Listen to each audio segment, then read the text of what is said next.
expansion. He just put a price on it. He demanded political concessions and NATO had no option but to accept them. It was a shrewd strategic move, frankly not expected from someone like Erdogan. This sort of brinkmanship is Putin's territory.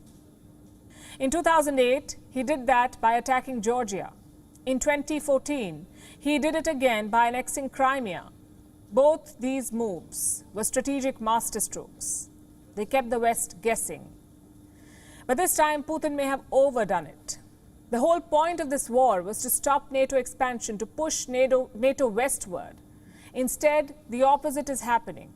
Putin is getting two more NATO countries in his backyard, Finland and Sweden. So politically, the war is turning out to be a setback for him. Militarily, maybe not yet. Reports say Russia is winning the battle for the Donbass. They have captured Severodonetsk. Their next target is Lysychansk. But you can't measure wars with territory.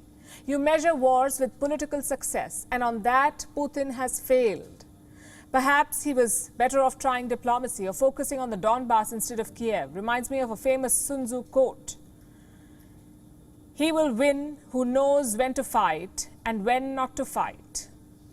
Clearly, this was not the time to fight. By January and February, the West was already under a lot of pressure. Putin had amassed thousands of soldiers near Ukraine. The threat of war was enough to spook them. Perhaps that was the time to negotiate, to drive home his military advantage. Instead, 4 months later, he's nowhere near taking Kiev. Now compare that to Erdogan. He knew exactly when not to fight. By the end of 2021, Erdogan condemned Putin's invasion. Instead, he placed himself as a mediator. He spoke to both Putin and Zelensky. His foreign minister visited both Kiev and Moscow. Plus, he hosted the first major peace talks between the two sides. You may remember that meeting in Antalya. Both Ukraine and Russia sent their foreign ministers. Other countries, of course, also tried to mediate. Israel tried. French President Emmanuel Macron tried. But none of them had Vladimir Putin in North Africa. So Putin was more comfortable with Erdogan. The result is this. He had leverage on both sides. Suddenly, the US president was reaching out to him. The same president who once talked about toppling Erdogan. He was reaching out to him. Same with Moscow.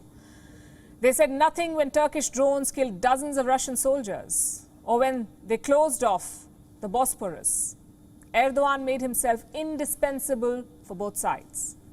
So politically, he was back in the game. Oil prices. It was the best time to capitalize, and Erdogan did just that. In February, he visited the UAE, visited Saudi Arabia, and in June, he hosted the Saudi Crown Prince. That's a lot of banquets and bilaterals, but they worked. Turkey has been unity. The Khashoggi murder is long forgotten. The Arab Spring is long forgotten. Erdogan is back on the high table. So that's politics check, economy check. Now, he just needed one more. A domestic.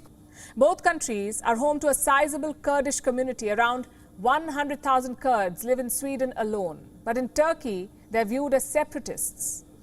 A rallying point for Erdogan's nationalist voters. So what does the president do? He blocks NATO's Nordic expansion. He demands concessions on extraditing the Kurds. So back home, he's now the nationalist hero, the man who brought terrorists to justice. Like I said, it was a delicate game of chess, a mix of desperation, luck, and statecraft. Maybe he's done enough to win the re-election in 2023. Maybe not.